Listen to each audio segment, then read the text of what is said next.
इसका मकसद मुख्य था कि चौथी और पाँचवीं हमारी रह रही थी क्लासेस, क्योंकि पहले 1 से 3 तक तो हमने ट्रेन कर दिया था टीचर्स को भी, और जो अब जो नई चीज़ आई इसके अंदर 4 से चौथी और पाँचवीं क्लास के लिए, और वो सभी पे एप्लीकेबल होगी पहली से पाँचवीं,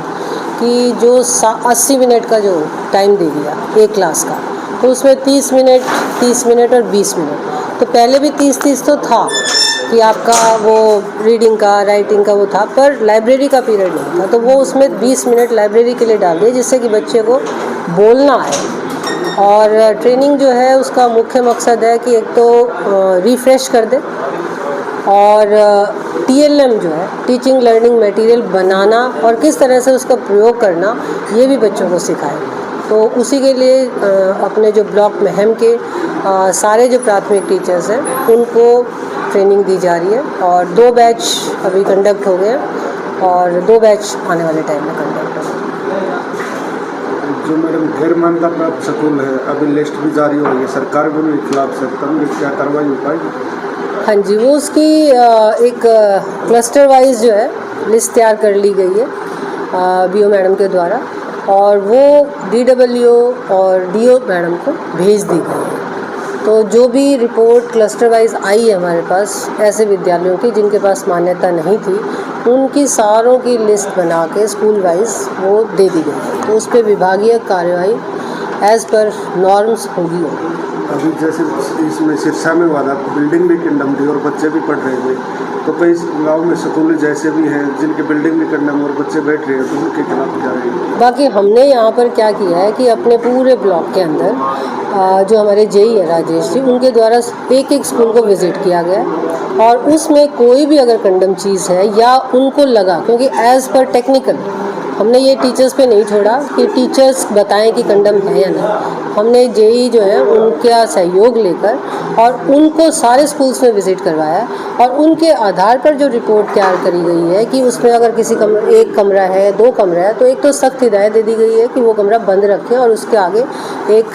चार्ट के ऊपर लगा दें नॉट इन यूज़, और यहाँ पे बच्चे ना जाएं, ठीक है, मतलब तारबंदी करके। और दूसरा, वो सारी की सारी लिस्ट बना के DWO और DO के माध्यम से ADC मैडम को भी सौंप दी गई है। और कुछ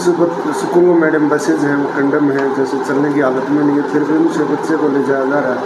और पीछे भी एक घटना हुई थी जिसमें बिल्कुल, हाँ जी। तो इस पर क्या कार्रवाई की? तो इस पे भी सर, इस पे हमारा ये है कि अब पिछले 1 हफ्ते से ऊपर हो गया, और उसके लिए एक जिला स्तर पे मीटिंग भी DO मैडम की अध्यक्षता में हुई थी,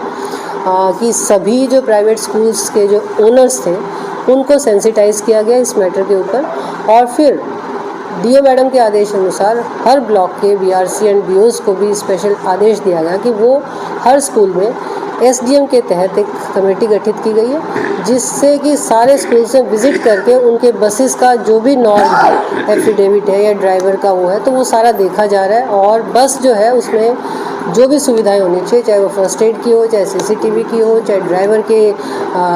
एक्सपीरियंस की हो, वो सारी मतलब फ़िज़िकल तौर पे चेक की जा रही है, और उसके आधार पर रिपोर्ट बनाई जा रही है ताकि उनके खिलाफ भी एक्शन लिया जा सके।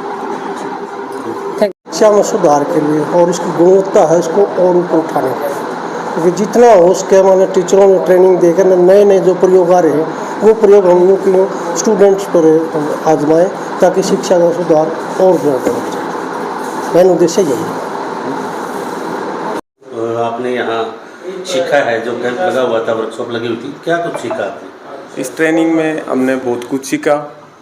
और ये जो ट्रेनिंग थी ये सभी शिक्षकों के लिए बहुत ही लाभदायक और महत्वपूर्ण रहेगी।